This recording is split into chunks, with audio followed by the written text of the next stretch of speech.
Typically, cities grow towards infrastructure. The major infrastructure that's running through East Texas is Interstate 20. But it's fascinating to me that both Tyler and Longview are growing away from the interstate.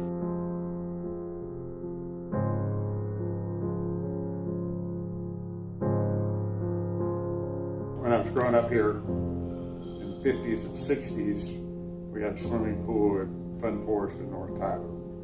And it was just a great place to be. And now, it was totally remodeled 20 years ago to world-class Olympic standards. And yet, it gets very little use because it's in North Tyler.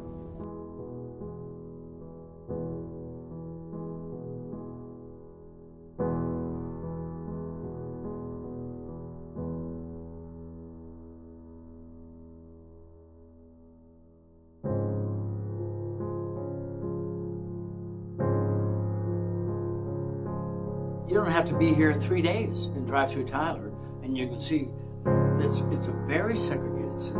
You've got the Northwest, which is predominantly black. You've got the Northeast, which is predominantly Hispanic.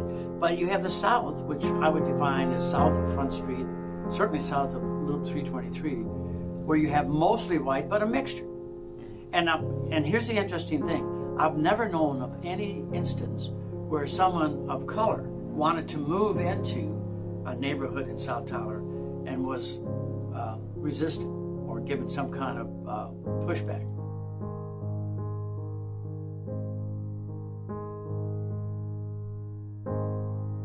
It's been about a 50-year pattern of Tyler growing south. Initially, back in the 50s, the residential development started happening south, and then that was accelerated in the early 70s when Tyler schools were forced to integrate. And a lot of people didn't want to do that, so they moved out of Tyler to some of the surrounding bedroom communities south, like Bullard and Flint and Gresham and White House. And so you've seen continued growth in that direction. It just seems to be a remnant of, slavery and before the Civil War, and it just somehow can't seem to die. I was at City Council yesterday and talked to two of our city councilmen, and one of them just flat told me, getting people to come from the south to the north just ain't going to happen. And that was a black city councilman, if I didn't say that.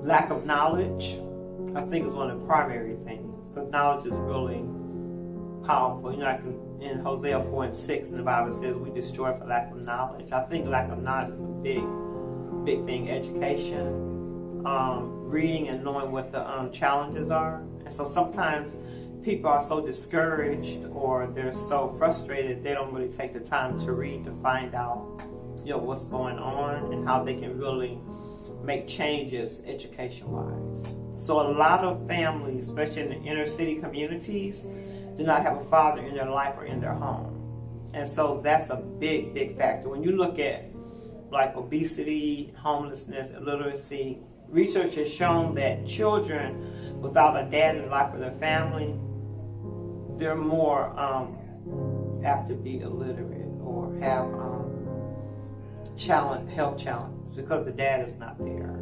I think it's as much an economic issue in terms of where people can afford to live versus a racial issue in the event that you might think some people can't live in certain parts of the town. That's just not the case. You'll see black and Hispanic families all over South Tyler, but just not in the concentrated numbers that you see in the older neighborhoods where housing is more affordable.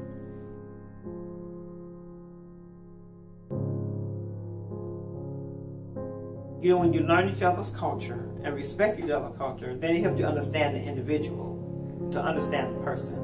That's why I love studying different cultures as a church consultant, work with different churches, different denominations, and you learn about them. Then you learn to respect each other's culture, their race. Because the bottom line is, we all have red blood, different cultures, so let's try to understand each other. And then when you understand the person, then you can better communicate with that person. And you may not agree, but you can respect their culture.